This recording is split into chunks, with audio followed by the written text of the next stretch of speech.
Hello, everyone, and welcome back to the second episode of Unfiltered with Khalid. And today I have a very special guest joining me. She is the executive director and co founder of Ruby's Rainbow, which is a non-profit organization that gives scholarship funds for people with Down syndrome, or as she calls it, those that are lacking an extra chromosome. She is a mother and she is an advocate for inclusivity, where she dreams of living in a world where we could all just embrace our own unique individualities. So, everyone, please welcome with me Liz from Ruby's Rainbow.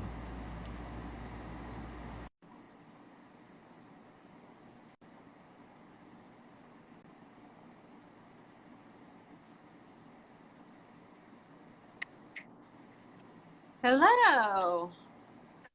Hi. Hello, how are you, Liz?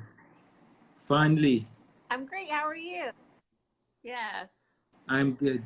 How's it going? Everything is good. Good, good. Thanks for having me today.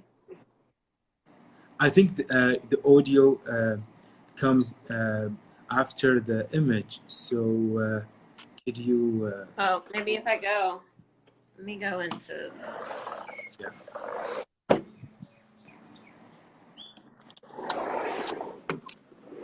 Hey, Roots. Say hi. Hello. Let me go on here. It might be better. Sure. What, Ruby? Oh, yeah, it's not summer yet. Okay, is that better? Yeah. Now everything's fine. Okay, so I was just telling the audience about the amazing mission you are through Ruby's Rainbow. So let's start off by saying, what is Ruby's Rainbow all about, and how did it start, and what does it mean to you on a personal level? So, I we didn't know Ruby had Down syndrome until she was born. And I didn't know anything about Down syndrome or know anybody with Down syndrome, unfortunately. Now that I look back on it now, I feel like I was robbed. um, but I just, you know, when the first time I held her, I just knew that I wanted the world to see what I saw in her. And so I pretty much started thinking about ways that I could help, you know, this community of amazing people, right after she was born. And so when I got her home, I just started to really think about and research, like, well, what is needed, in this community. And there's so much for the little guys, which is great. I mean, that's what helps, you know, get them, prepared, and, when they're younger, early interventions and therapies and all of that kind of stuff. But, I was super curious as to what happens, in the future, like when they get older, like what does that look like, or what are the possibilities, what are the opportunities that are available. And so once I kind of started researching, I realized that a lot of the funding and a lot of the opportunities seem to drop off. And so that's just kind of where I wanted to focus my efforts, was, kind of what happens in the future. And so, I came to my husband when Ruby was about 6 months old and was like, I want to help somebody with Down syndrome go to college. And he was, looked at me and was like, do people with Down syndrome go to college? I was like, I don't know. But, in my mind, I was going to find that one person that was going to college, and I was going to help them, achieve this dream. And come to find out, there's programs, on college campus. When I first started this 10 years ago, there was like 98 programs on college campuses nationwide for people that have intellectual disabilities, to give them the supports they need to grow and thrive and gain that confidence and independence, within the college setting. Now there's over 300. So, it just continues to grow, these opportunities. And so that first year, I had a goal of one $2,000 scholarship, and we ended up raising 11 $2,000 scholarships. So I was like, woo! woo, you know, this is a thing, we're doing this. And after, you know, that year, it just kind of grew and grew. And, you know, this past year, this year, this is our 10th year granting scholarships, which I can't believe. Ruby's 10 years old. So we started it pretty much, you know, after she was born. We granted $377,000 in scholarships this year alone. Wow. So total, we've granted over $1.5 million to, you know, people all across the nation who are rocking that extra chromosome, going for their dreams of higher education and independence.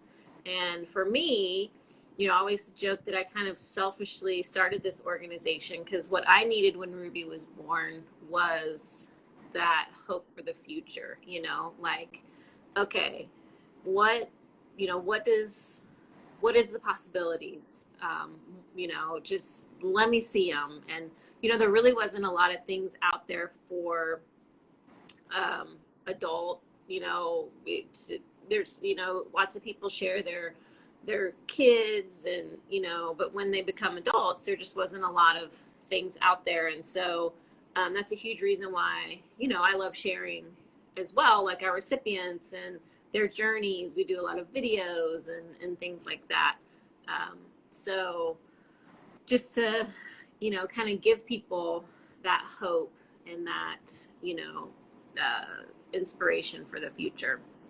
Yeah, exactly. And I believe that part of the reason why we didn't have enough knowledge about Down syndrome community during the time was because there is this sort of stigma that surrounds those types of subjects, and which tends to create an unrealistic or inaccurate perspective with people. So that's why people are not or were not educated regarding Down syndrome during the time, and that's why you had to go, you know, out of the way to educate yourself and to find that voice in you that, you know what, I don't know anything about Down syndrome, but I know one thing, and that's I want to provide my child with all the opportunities that she deserves. And that's how Absolutely. the birth of Ruby's Rainbow was there. So tell me, how can you compare the underrepresentation of people with Down syndrome today compared to how it was 10 years ago when you first? Well, I mean, I think social media has been great. You know, that's been a huge way that, you know, the Down syndrome community is so strong and fierce and big and, you know, amazing. And I think a lot of that has to do with you can connect with people all across the world. And, you know, so that's been a really cool thing to just kind of, you know, you're kind of part of a family, you know, a very large family, which is awesome. I mean, I think that, you know, through these college programs and through more opportunities opening up and, you know, more job opportunities and things like this, I feel like that it's gotten, you know, a lot better. I think that, you know, a huge part of why we do what we do is to raise expectations of people with Down syndrome. And so, you know, that's continually what, you know, why I share and do what I do, because I want people to see the value and worth in people rocking out like my daughter and, you know, go up and have a conversation with them and hang out with them and, you know, just bring them into your community and into your, you know, everyday space, because they're amazing humans, you know, and they deserve all of the things just like everybody does. So 100% I agree. And speaking of this gut feeling you had before you started Ruby's Rainbow, you just had this gut feeling that you wanted to do something. Do you think that if you were not blessed by Ruby in your life, you wouldn't take part in, you know, giving hope and initiating change? Or do you think that it was your destiny from the beginning to be a hope maker for people, regardless whether it was for Ruby or not? Do you think you had this in you, this quality of giving as Liz, the individual? I don't know. I mean, I've always been a people person. I've always loved Community. I've always loved bringing community together. Um, I do feel like that I always see not always, but the majority of the time I see things through that hope lens. And so, I don't know. That's hard to say. It's funny because before Ruby's Rainbow, I was an esthetician, so I did skincare, laser hair removal, you know, all sorts of things. And my husband was like, "You should like start your own business, like get your own laser, start, rent your own little space." And because he would see how much we charge for things, and I was like, I have zero desire to own my own business, zero desire. And I like going to work and then coming home, and then my day, I don't have to think about work anymore. And so once we started Ruby's Rainbow, I did Ruby's Rainbow for the first 4.5 years. Volunteered my time and did it in conjunction with my full-time job, which it was basically like having two full-time jobs. And at one point after I started coming on as the executive director, he was like, "Look at you, Liz, you kind of started your own business," and so it was just interesting to see how my thoughts and passions were before to how they are now. And I think with anybody that has a kid, you realize, I don't know, there's this like spark inside you, and there's this they call it a mama bear for a reason, like you really just want your kid to have it all. Yeah. And so, yeah, I wanted her to have everything that her older sister LMA had, or will have, or the opportunities for those things. And so that's really what kind of sparked it all in me. Speaking of the spark you had, when was that bingo moment? You're like, okay, I am part of Ruby's Rainbow. I am the co-founder of Ruby's Rainbow, and that's my destiny. That's what I'm going to be doing, most probably for a long time. Yeah. When did you had that moment of I think the moment I realization? held her, I knew. The moment I held her, I knew. Like, she was born via emergency C-section. Like, she came early, so she was like 3 pounds 12 ounces when she was born, and they like whisked her away. Like, I didn't get to see her. I got to see her for like a minute and give her a kiss, and then they whisked her away. And then it took a little while for them to zip me back up, and for me to actually get to see her. And she was on oxygen, all these things. And so like, to get her into my arms, and by this time the doctor had already come in and told me they thought she had Down syndrome, and all of these things. And I was like, I don't care, I just want to hold my baby. I just want to be with my baby. And so when they wheeled me down there, and took him a little bit to get her in my arms, and just the minute I held her, it was like electric. I just knew that she was going to change the world. She had already changed my world, in the few hours that she had been on the earth. So yeah, I kind of knew then that that I wanted to do something. And like I said, after I got her home, my husband joked with me, because I hate to admit this out loud, but I'm not a huge like book reader. Like, I just never have been. Like, I'll read, like, I've had some really good friends write books, and I read those and enjoy them a lot, but like I just haven't been like an avid reader. And after we got home from the NICU, I went to the library, and I literally came home with like books stacked above like my, nose, everything I could find on Down syndrome in the library. And Sam was like, "Is this all it took to get you to read?" And so anyway, I just started researching and looking through all the books. And, what I realized was a lot of that was outdated, and a lot of that was not this didn't depict this beautiful little human that was laying next to me, who was capable, who was determined, who was, just really like any other kid, And so that's when I kind of just realized, this is, we're on our own journey. She's on her own journey, we all are. And so I just kind of pushed all the books to the side and just decided, okay, I'm just going to let her show me and teach me and guide me, and she'll show me what she can do. I'm going to have high expectations, just like I have for my older daughter, which, having an older daughter really helped because she wanted to do everything that LMA wanted to do, So I think then it was like, okay,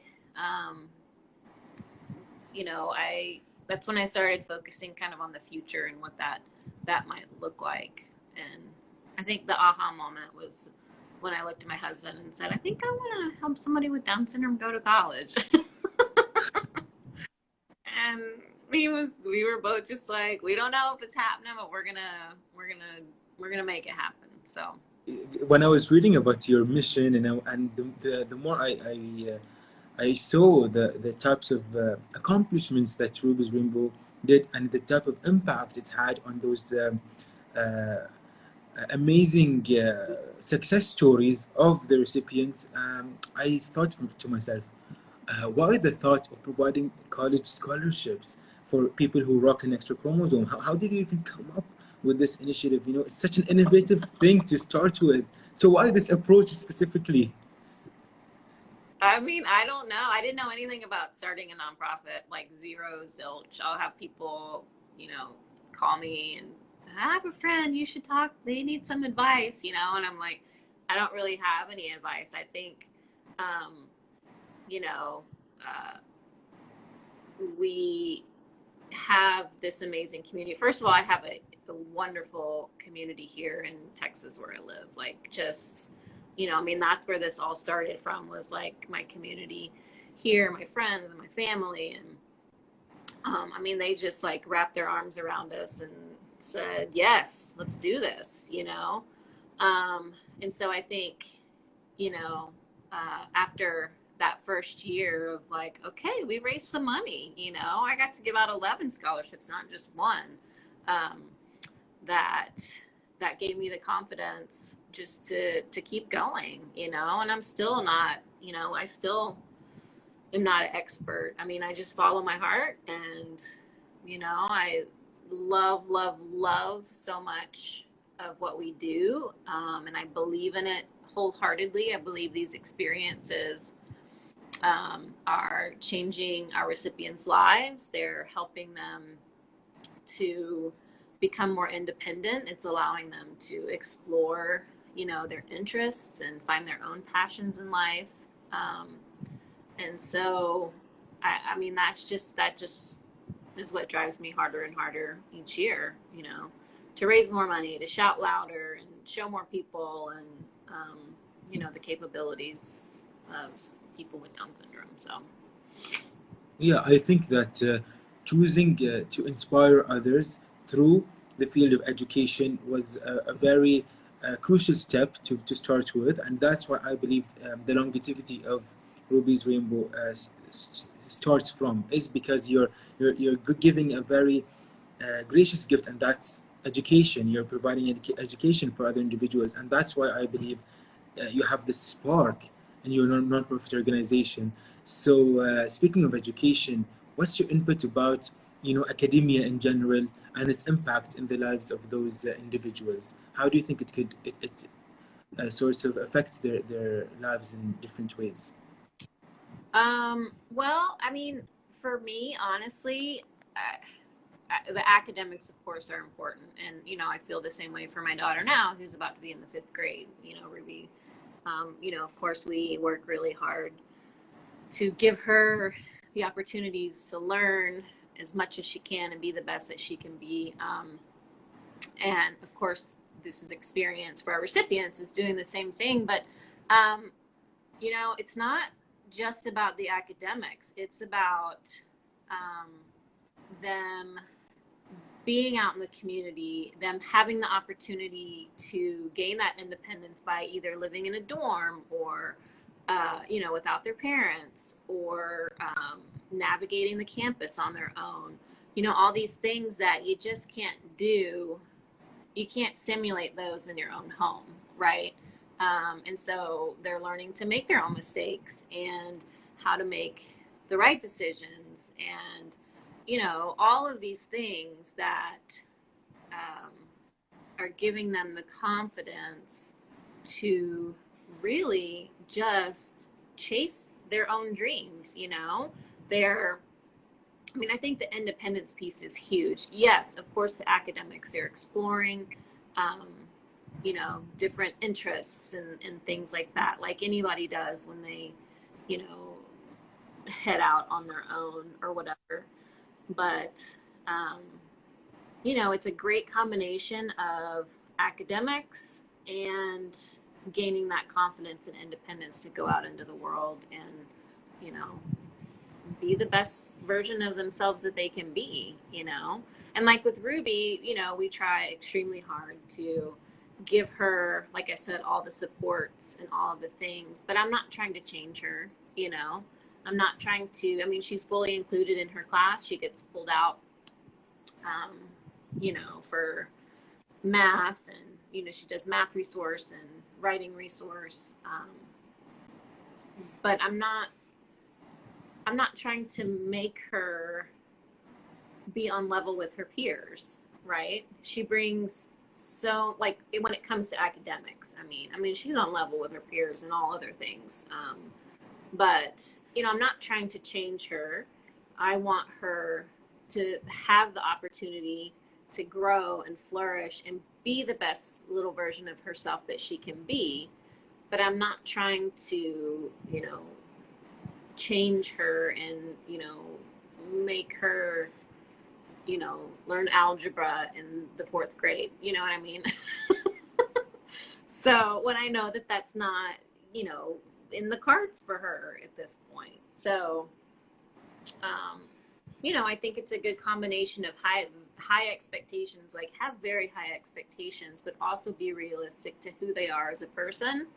And, you know, really just keep, you know, pushing and giving them those opportunities and keeping them in the community and out there doing things that they love. So. Exactly. And fast forward to today, you mentioned that Ruby, you know, she attends an ordinary elementary school, and she's thriving in her own space. So, which is part of your vision of inclusivity. You want her to be part of an typical classroom environment with all of the tools that make her a student. So, how important do you think it is for children with unusual circumstances, such as Ruby, to be indulged in those organic environments from such a young age? I mean, I think it is highly important. And, you know, I always say this inclusion looks different for everybody. Like Ruby's fully included. She gets pulled out a couple times a day. That works well for her. You know, she's done really well. But it looks different for everybody, right? So you can't really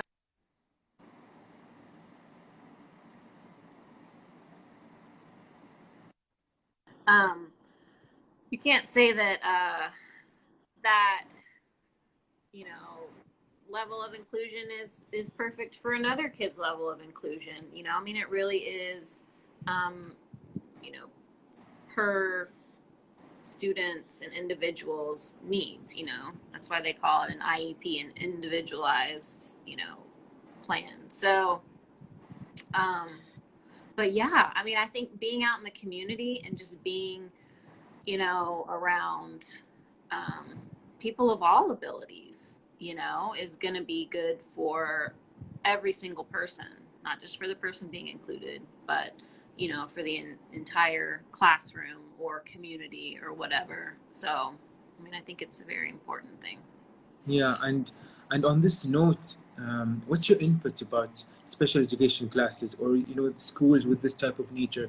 Do you think that it actually helps the child in terms of giving them this one-to-one learning experience and it could cater their needs better? Or on the other hand, you think that these types of special education classes tend to alienate the child from the outside world? Mm-hmm. I mean, I don't think any child should be kept from the outside world. I think that that one-on-one can be great for certain kids.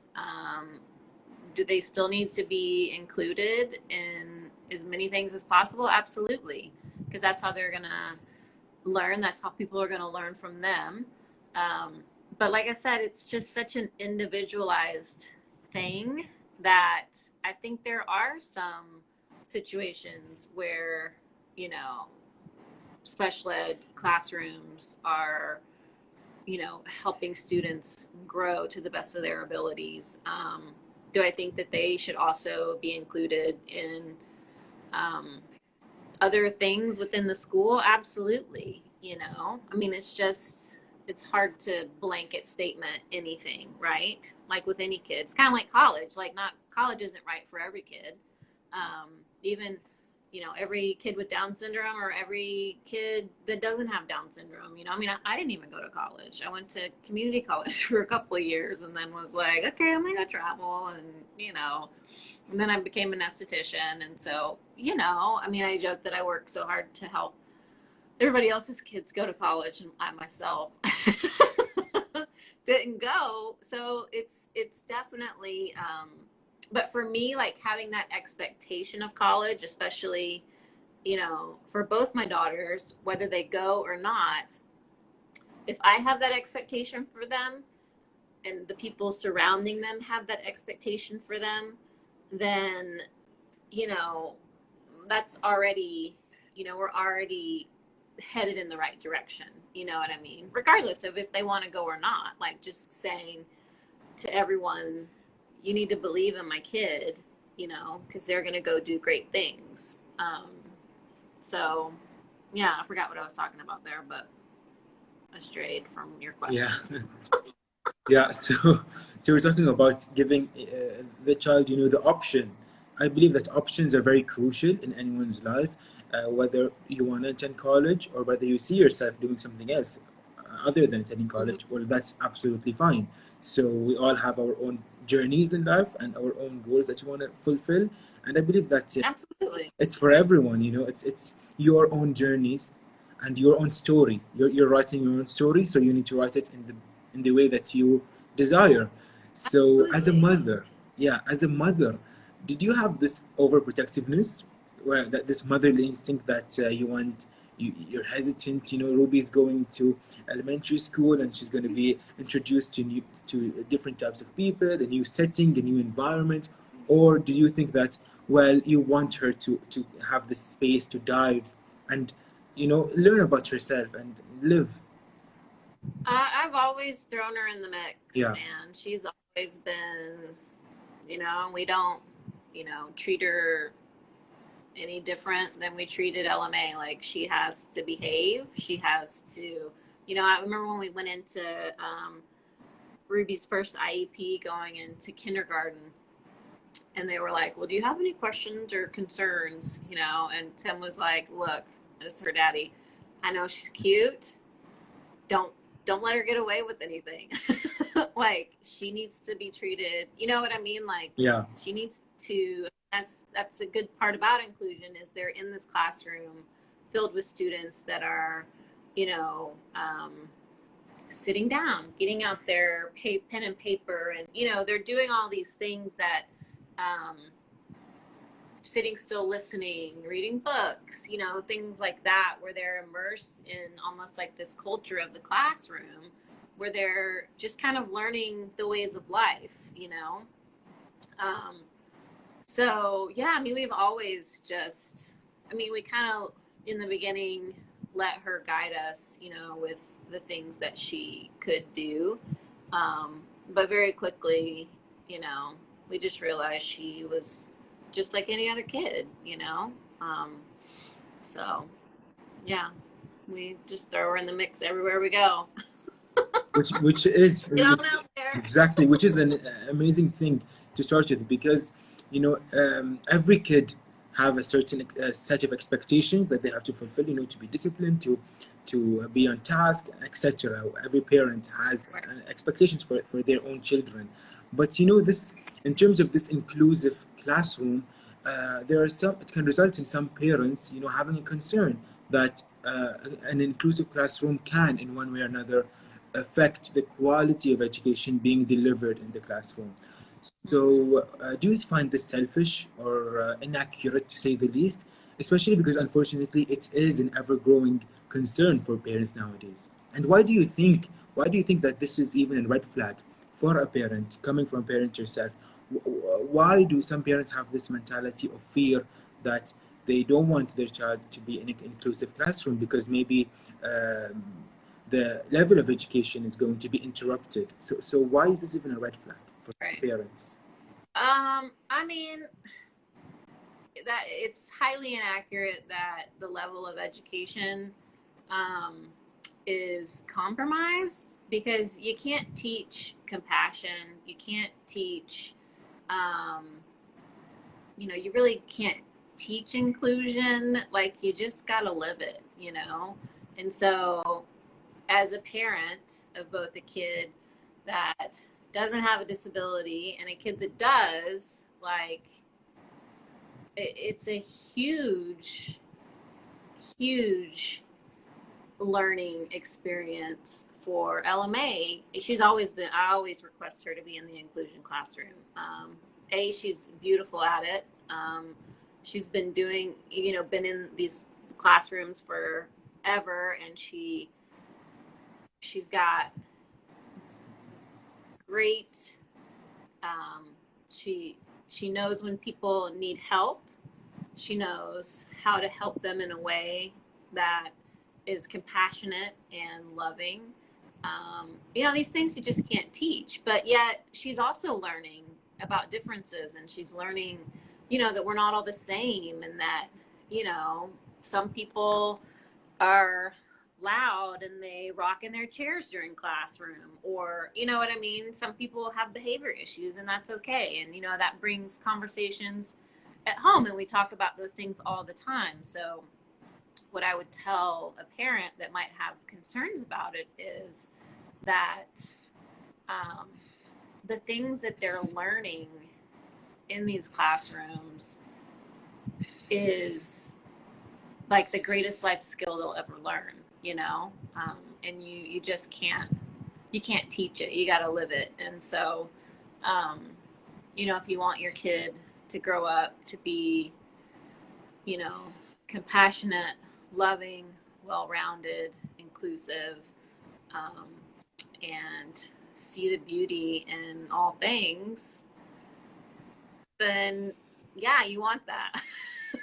You want to be in that classroom. It teaches patience, it teaches all sorts of things. So that's my 2 cents on it. But. Yeah, exactly. It gives you this priceless lesson, as you mentioned, that you wouldn't be offered anywhere else. And beautifully said. I 100% agree. As a parent, you should always be an advocate for your child, no matter what. And that this comes from a perspective of acceptance, of love, of nourishment, and just tenderness. You provide your child with the correct infrastructure for them to build on their traits, their characteristics, their skills, and their mentalities, and what do they believe in, what are the morals and ethics they believe in.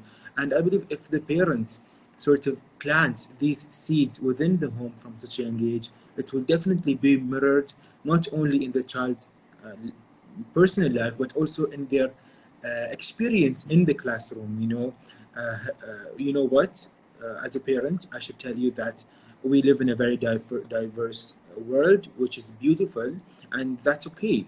And you're going to meet students from different backgrounds with different levels of understanding, different levels of needs, and this is the true essence of being human beings. is that you're going to Absolutely. meet other people, and you know what?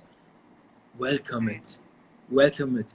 And that's why I agree with what you said. It all comes from the household itself, and what type of parenting you're providing for your children. And if you Right. believe that um, your child attending an inclusive classroom would impact the education, I believe that there are other more crucial things that you should think of. Right. And I agree. speaking about parenting, which I believe you and Tim have made an amazing job, there's one phrase that LMA mentioned, and it just kept me thinking for a while. She said, "Why don't we think that instead of Ruby having an extra chromosome, we're all just missing one?" And I just thought, I just paused. I remember I paused the video and I just thought of it for a second. I was like, exactly. Why do we always look at things from a negative angle? Why do we always find pessimism even in the most optimistic scenarios? Why do we see things from this type of window or from the scope? Why can't we just see the good in things, the positive aspects of any matter? And how long did it take you to let LMA or Ruby to absorb this mentality of acceptance and this ideology of embracing people's diversity? You know, how long did it take you to finally give them, you know, pass on this legacy of acceptance to your children? Because I believe that someone at LMA's age, you know, her words or this phrase that she mentioned, it had a lot of wisdom that many people don't have. So first of all, thank you for being such an amazing figure in your children's lives and for everyone else surrounding you. You deserve it. And secondly, Oh, thank you. how did you give them or pass on this beautiful understanding to your kids? I don't know. I don't know. I guess acceptance breeds acceptance. I don't know. I mean, we've always been a very open family. We talk about everything.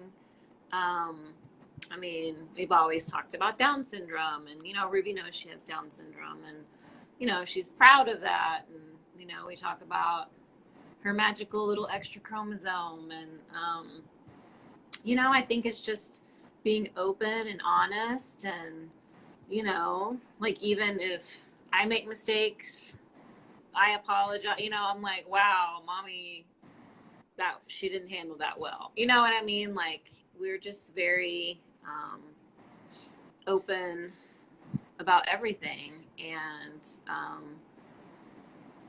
I don't know.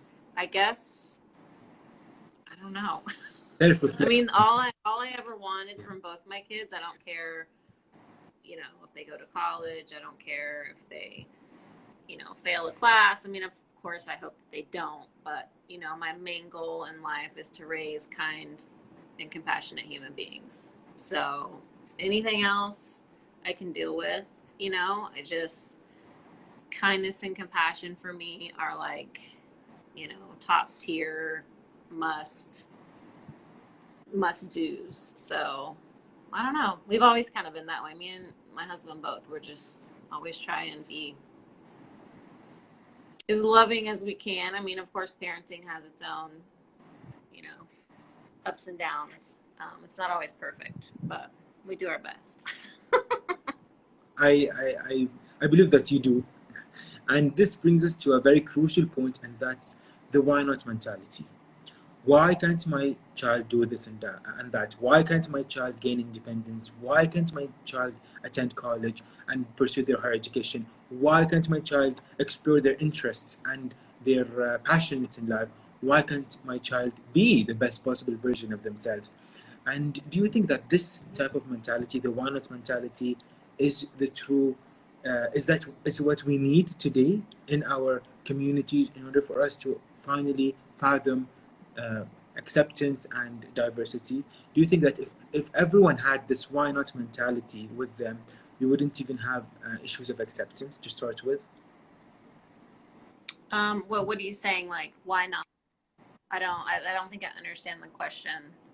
Like, why not my kid?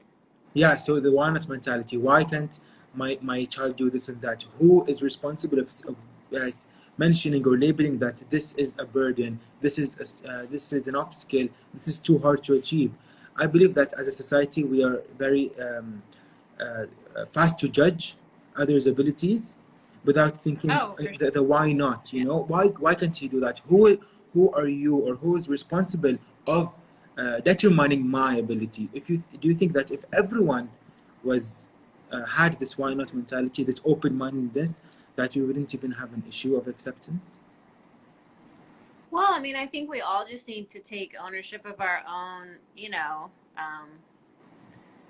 our own, I don't know if abilities is the right word, but our own actions, our own journeys, they're all different. So like having the why not, what about the what ifs? Well, gosh, what if I did this? And maybe this is a possibility. And, I mean, if you just change one little word, um, that kind of opens up a whole new, a whole new, world. One of Ruby's therapists said, um, uh, one time we did a video, and she's actually a really good friend of mine too. She lives down the street, but she said that when you're talking about somebody like a person with Down syndrome, like she has Down syndrome, but she can't do this or this or that. But if you change that one little word, she has Down syndrome and she can do this and this and that.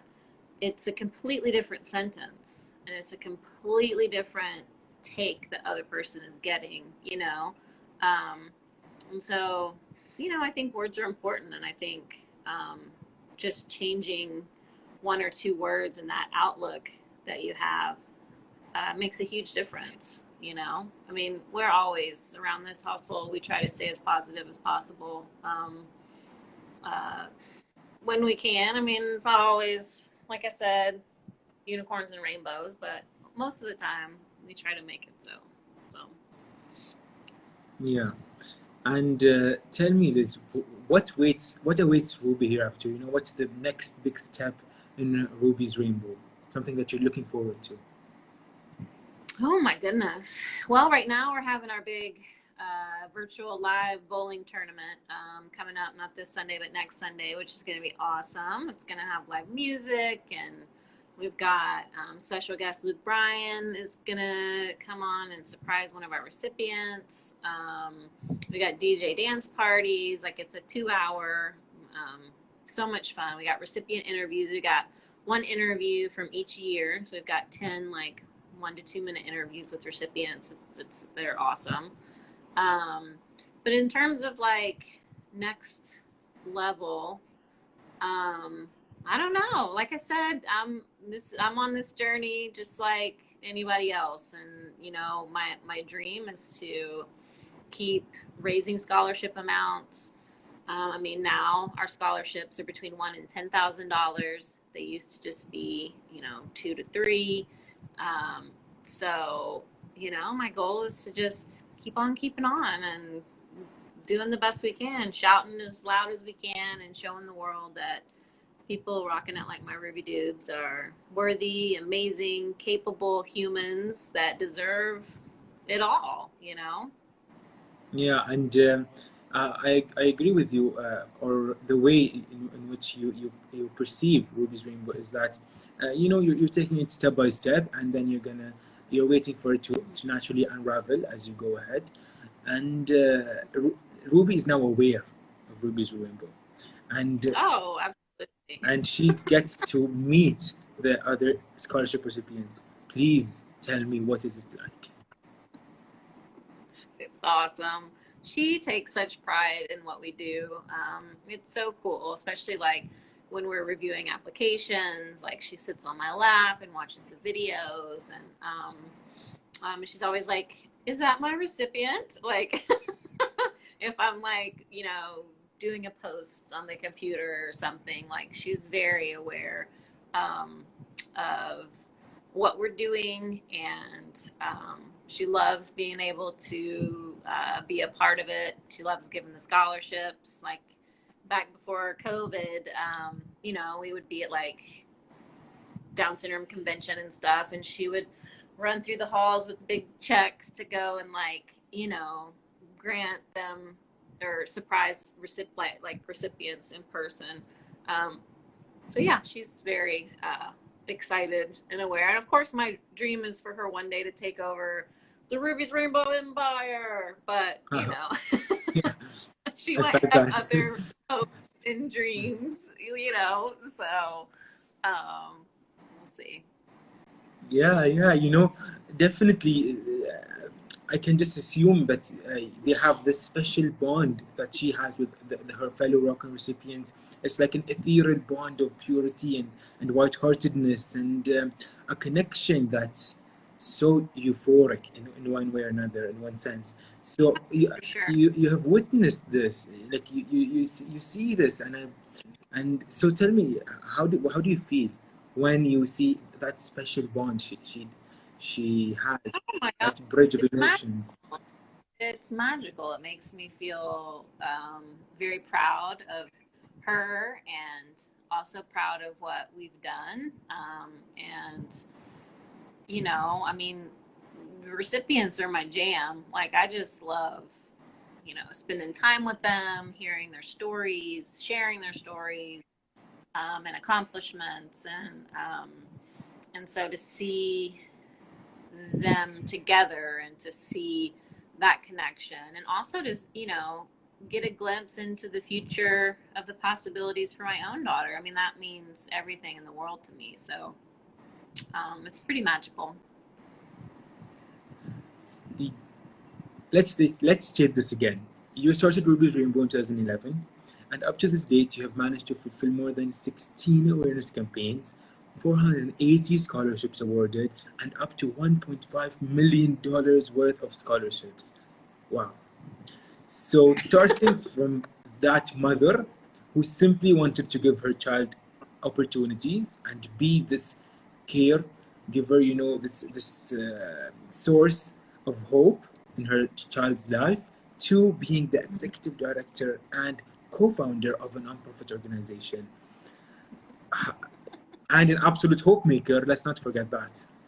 What what has changed? That's to be What excited. Yeah, so what has changed throughout this process? It must have it feels, I'm sure, overwhelmingly amazing, because it's a Oh man, it does. But you know, I mean, I could not have done any of this alone. So like, it's been just an amazing journey to see how many people are believing and dreaming with us, because I could not have done this without my people and without this amazing community. So it really just has been such a cool, wild ride to see how many people are supporting us, how many people are investing in the futures of people with Down syndrome, and just believing in them. Like, to me, having a daughter who's 10, uh, seeing how many people are dreaming and believing with us it's amazing. Like, I can't, there's no words for it, you know? Did you ever think that Ruby's Rainbow is going to be this big one day? No, Did you like no, manifest this in your imagination? no. I mean, no. I worked, you know, for the first 4 years at my kitchen table, you know. I mean, no. And then now I still work just in my little home office out here, but you know, it's me, and then I have a part-time admin now, which she's amazing. Hi, Catherine, if you're around. Shout out to Kath. I don't, Yeah. but anyway, yeah, it's been a wild ride, an amazing wild ride, but unbelievable for sure. And looking back to where you started 10 years ago, what's something that you would love to say to Liz, the new mama, before Ruby's Rainbow, before all of this? What's a message that you have learned, a source of something that you have learned through your experience with Ruby's Rainbow that you would love to, pass to yourself 10 years ago, if you have the chance? Oh, probably just to relax. Just relax, Liz. everything's gonna work out. Everything's gonna be fine. Ruby's gonna kill it. Like, just relax, you know. It's hard in the beginning because you're just trying to figure it all out and you want to be sure you do all the right things and give your kid all the right opportunities and, you know, all the things. But, you know, I would tell her just to relax. Yeah, because you know it turned out a beautiful outcome. Ruby's Rainbow is something that impacts people's lives, not just on an education journey, you know, in all aspects, all around. And the way I perceive it is that we're not talking about 400, the 480 scholarships awarded are not just statistics or numbers. They're actual people who were sponsored, each with their own unique experience, their own unique journeys, their own stories of perseverance and success. So, talk to me about some of those stories and how did Ruby's Rainbow Scholarship impact their lives in all the amazing ways that it did. Oh my gosh, there's too many stories to tell. I mean, each, like you said, each recipient is on a different journey and they're all just out there chasing dreams and bringing hope to the world. And, you know, each one of them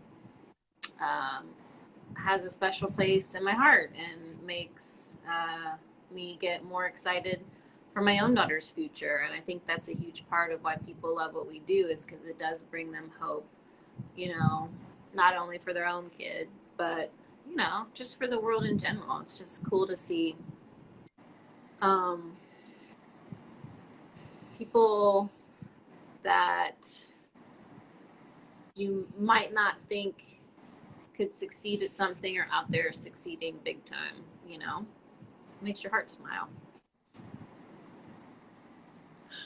Also, I am someone with a quite big imagination. So when I read something, I automatically have this picture in my mind. And when I was reading through the stories, I thought of it for a second, and you know what?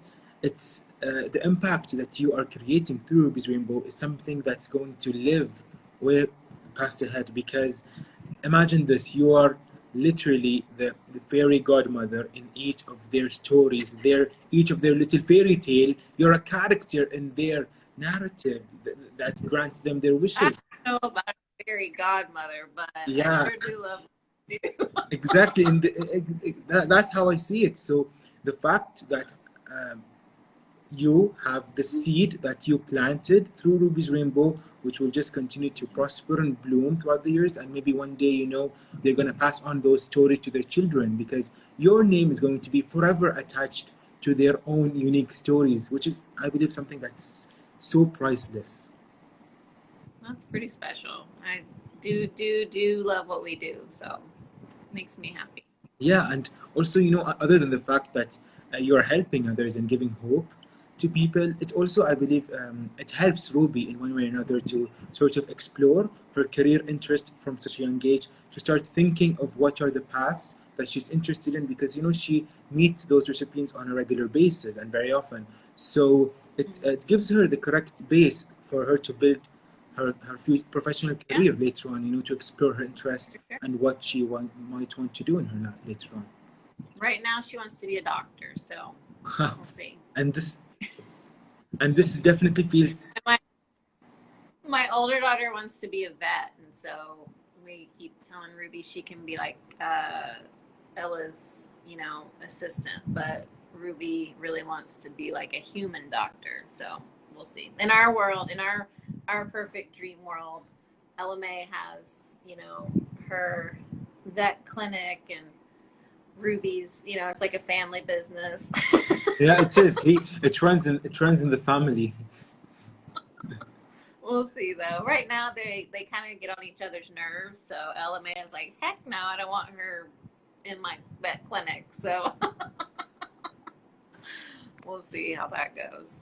Yeah, and I'm also, as much as you're proud of you know, Ruby and all of the amazing things she's doing in her life, I'm also beyond proud of Ruby and just your mission in general, your vision of Oh, things, thank you. how you view things. It's just So amazing. And let me tell you, Ruby is one bright-witted kid with an amazing personality and an even greater ambition. She is Yeah. pretty hysterical. I love her so much.